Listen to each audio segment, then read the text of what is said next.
Drop the fucking knife. Dispatch, step it up. I've got one at gunpoint. Got one on. Drop it.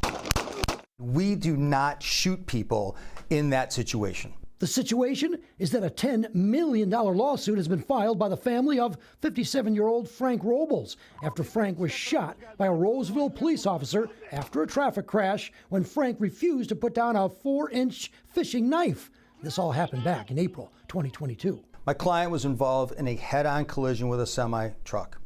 My client was dazed, he was disoriented, he was confused, he was likely suffering from post-traumatic stress at the time. But video released by the Macomb County Sheriff's Department, who had been investigating the officer's action, show that Frank did have a knife and failed to obey the officer. What he did not do is he never waved the knife, he never asserted that knife forward towards the officer, he never made a statement to the officer that he intended to harm him. He did nothing to threaten the officer other than possess the knife in his hand at his side. In fact, the Macomb County Sheriff determined that the officer did nothing wrong. I don't understand why Macomb County would be investigating an officer within their jurisdiction, Roseville, why they wouldn't farm this out to the state police or some other outlying county. But whenever a police officer is sued, the issue of qualified immunity could prevent the lawsuit altogether. True? The officer's actions eventually have to be deemed by a court or a jury to be reasonable or unreasonable. And if a court and jury find it to be unreasonable, then qualified immunity will not apply. But the officer's going to say, I was in fear of my life, my fellow officers, the public. This was out in the open.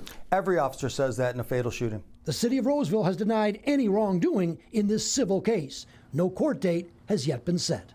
In Roseville, Charlie Langton, Fox 2 News.